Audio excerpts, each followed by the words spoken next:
बिस्मिल्लाहिर्रहमानिर्रहीम। अस्सलाम वालेकुम। मोर जितना अब खूबसूरत है इससे कहीं ज़्यादा जन्नत में खूबसूरत था।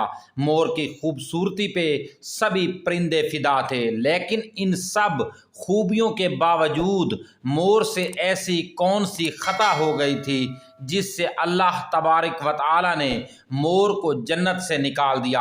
अल्लाह तबारक व तआला ने जब हज़रत आदम अलैहिस्सलाम और अम्मा हवा को पैदा फरमाया, उसके बाद उनको जन्नत में भेज दिया। वो दोनों जन्नत में बहुत ही पुरसकून रहते थे, बहुत ही लजीज मेवे फल खाया करते थे। लेकिन एक अनाज जिसको खाने से अल्लाह पाक ने उन्हें मना फरमाया, और वो अनाज गंदुम का दाना था। क्योंकि शैतान हज़रत आदम अलैहिस्सलाम की वजह से ही जन्नत से निकाला जा चुका था। इसी वजह से शैतान की हज़रत आदम अलैहिस्सलाम को जन्नत से निकाल, साथ में अम्मा हवा को भी जन्नत से निकाल दे। जब शैतान को ये खबर हुई कि हज़रत आदम अलैहिस्सलाम को तमाम मेवे खाने की इजाज़त है लेकिन गंदुम खाने की इजाज़त नहीं है, तो शैतान इंतकाम की आग दिल में लिए जन्नत के दरवाज़े के पास बैठ गया और 300 साल तक वहाँ बैठा रहा कि कोई जन्नत के दरवाजे से बाहर आए और शैतान उससे बात कर सके।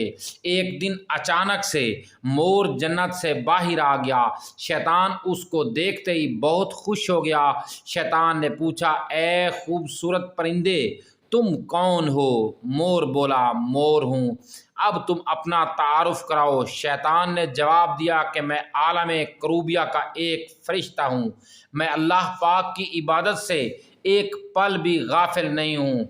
मैं चाहता हूँ कि मैं जन्नत में जाऊँ, वहाँ की नेमतों का अपनी आँखों से मुशाहिदा करूँ। शैतान मोर से कहने लगा कि तुम मुझे जन्नत के अंदर ले जाओ, मैं तुम्हें 3 ऐसी बातें बताऊँगा जिससे तुम्हें अबदी ज़िंदगी हासिल हो जाएगी। तुम्हें बुढ़ापा और बीमारी नहीं आएगी, तुम हमेशा जन्नत में ही रहोगे। शैतान की ये बातें सुनकर मोर लालच में आकर मोर ने कहा कि मुझ में तो इतनी ताकत नहीं है कि मैं तुम्हें जन्नत के अंदर ले जाऊं, लेकिन एक सांप मेरा दोस्त है, वो शायद तुम्हारी मदद कर सके। ये कहकर मोर सांप के पास आया, उसको सारी बात बताई। सांप भी शैतान की बातों से बहुत खुश हो गया। फिर शैतान को अपने मुंह में छुपा के जन्नत में दाखिल हो गया और यूं शैतान अपनी चाल में कामयाब हो गया। जन्नत के तमाम निगहबानों को ये मालूम था कि शैतान ये चाल चल रहा है और जन्नत में दाखिल हो चुका है। फरिश्ते शैतान को जन्नत से निकालने लगे। तभी अल्लाह पाक का हुक्म हुआ कि इसको अभी तक जन्नत में ही रहने दिया जाए। वो फरिश्ते अल्लाह तबारक व तआला के हुक्म से रुक गए। शायद ये हज़रत आदम अलैहिस्सलाम का इम्तिहान था। शैतान हज़रत आदम अलैहिस्सलाम के पास और अम्मा हवा के पास जाकर अपनी मोहब्बत का इजहार करने लगा। वो दोनों ही शैतान को पहचान न सके, क्योंकि माजी के मुकाबले में शैतान की शक्ल तब्दील हो चुकी थी। शैतान कहने लगा कि मैं चाहता हूँ कि आप दोनों हमेशा जन्नत में इसी तरह ज़िंदगी गुजारें, हमेशा खुश रहें।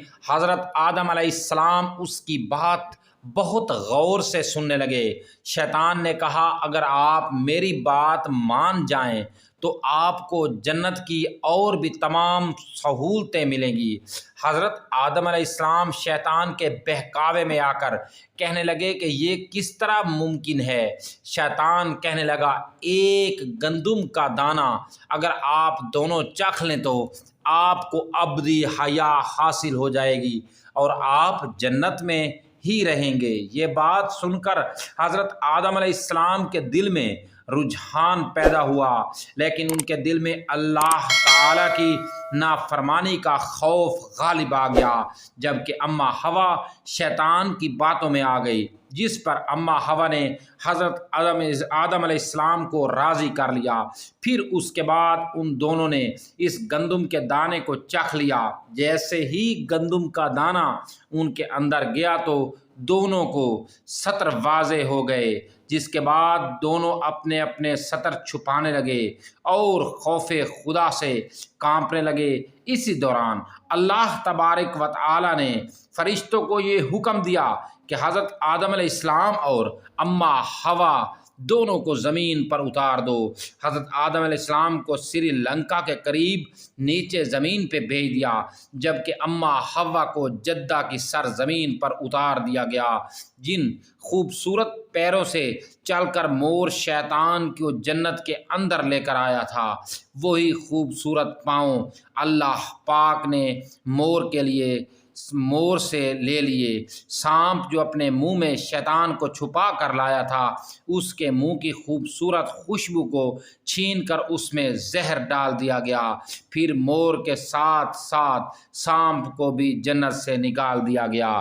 دوستو، اگر آپ کو یہ ویڈیو اچھی لگی ہے تو ویڈیو کو لائک ضرور کر دیں، اور اگر آپ ہمارے چینل پر نئے ہیں تو چینل کو سبسکرائب ضرور کر دیں اور بیل آئیکن والے نشان کو ہلکا سا دبا دیں، تاکہ ہر ویڈیو کا نوٹیفیکیشن آپ کو ملتا رہے اور آپ اسی طرح موٹیویٹ ہوتے رہیں۔